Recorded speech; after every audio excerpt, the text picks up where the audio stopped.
Bonjour tout le monde, j'espère sincèrement que vous allez bien. Je me suis levé aujourd'hui et j'ai voulu me connecter sur mon compte MyForex Fund et j'ai trouvé ces messages. J'ai trouvé que le site MyForex Fund est en mode maintenance. C'est écrit ici Maintenance Mode. Alors, il y a un message ici en anglais. Qu'est-ce que ça veut dire? Je vais mettre en français pour qu'on puisse bien comprendre ceci. Et si vous avez un compte MyForex Fund, allez vous connecter. Vous allez voir jusqu'à ce moment ici, jusqu'à aujourd'hui, le 1er septembre, au moment où je suis en train d'enregistrer cette vidéo, c'est ces messages qui apparaissent.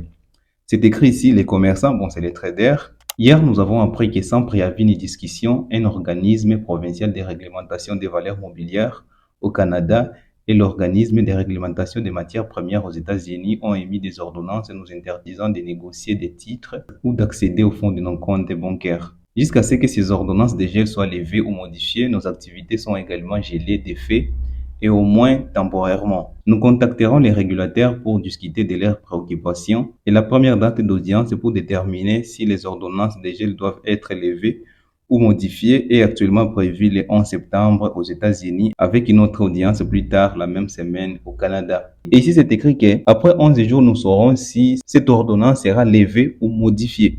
Il n'y a pas une confirmation qu'après 10 jours, tout sera réglé. Alors, c'est un peu inquiétant. Si vous avez un peu d'expérience dans les domaines de trading ou de crypto-monnaies, ces belles explications ici ne peuvent en aucun cas assurer quelqu'un. Parce que dans ces domaines, nous avons déjà vu beaucoup de choses, beaucoup de plateformes qui disparaissent en laissant des belles explications qu'il y a les problèmes de maintenance, il y a les problèmes de serveurs, il y a les problèmes de régulation comme c'est le cas avec mes Forex Fund aujourd'hui. C'est pourquoi j'avais publié dans les canaux Telegram que vous pouvez trouver dans la description de cette vidéo. J'ai publié seulement la capture d'écran en attendant que je cherche la vraie raison derrière ces explications. Très tôt ce matin, si j'ai commencé à chercher, il parle de la régulation aux États-Unis et au Canada. C'est un événement qui doit être normalement médiatisé. Alors j'ai cherché sur les médias, sur Internet, un peu partout pour trouver si au moins il y aura les médias qui vont confirmer ces réglementations ici. Les médias en question que j'ai trouvé, c'est un journal sur The Trade.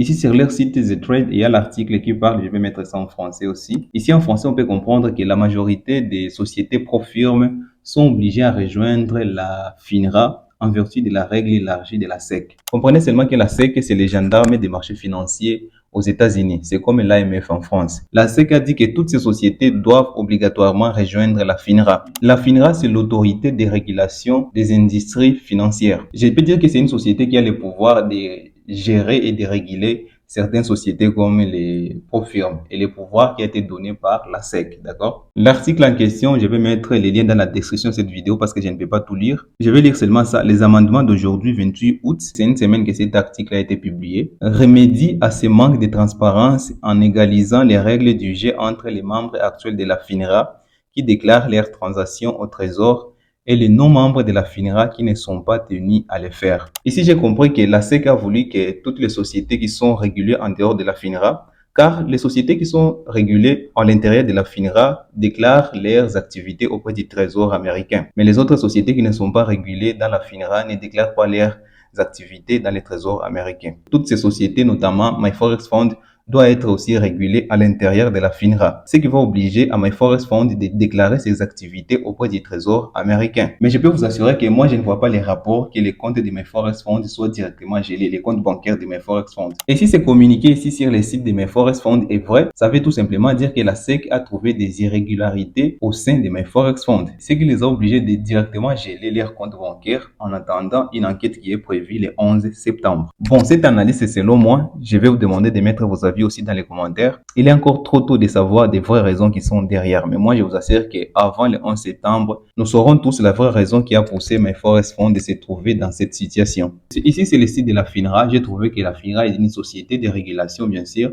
Il n'y a pas de grandes choses à savoir. Vous pouvez aller taper FINRA sur Google, vous allez trouver des explications ici. Et aussi, un autre problème est que tout cela s'est produit aux États-Unis en même temps qu'au Canada. C'est pourquoi moi, j'ai toujours des doutes avec les communiqués passé chez MyForex Fund. Directement, je me suis aussi posé une autre question de savoir si les autres profils sont concernés. Jusqu'à aujourd'hui, c'est seulement MyForex Fund. Jusqu'au moment où je suis en train d'enregistrer cette vidéo, c'est seulement MyForex Fund. FTMO n'a pas ces problèmes. FTMO aussi est régulé. FTMO est régulé en République tchèque, je pense. Et les autres profils que moi j'utilise, notamment les profils africaines, n'ont pas de problème avec cette régulation ici. Sachez seulement, concernant les profils, cette régulation affecte jusqu'aujourd'hui uniquement MyForex Fund. Alors, concernant les paiements, c'est logique, les paiements aussi sont bloqués. Sur les sites ici, il n'y a pas même moyen de passer les évaluations.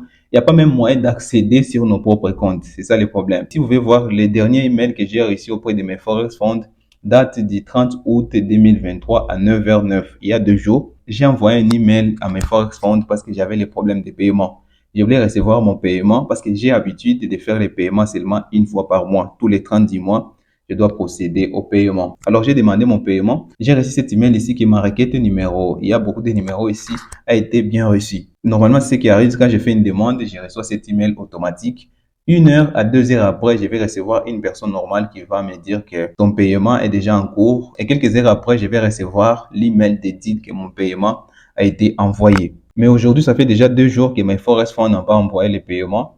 Et tout juste ce matin, quand je voulais me connecter pour savoir ce qui se passe, j'ai trouvé ce message ici que le site est en mode maintenance. Alors, c'est ça la dernière nouvelle à propos de cette pauvre firme, mes Forest Fund, une pauvre firme que j'utilise depuis 2 ans aujourd'hui. Je pense qu'ils vont surmonter ces problèmes et on va continuer avec nos paiements comme d'habitude. Alors, c'est tout pour cette vidéo. S'il y a d'autres mises à jour, je vais vous informer à partir du canal Telegram qui se trouve dans la description de cette vidéo. D'ici là, portez-vous bien, on se retrouve très rapidement pour une nouvelle vidéo. Ciao!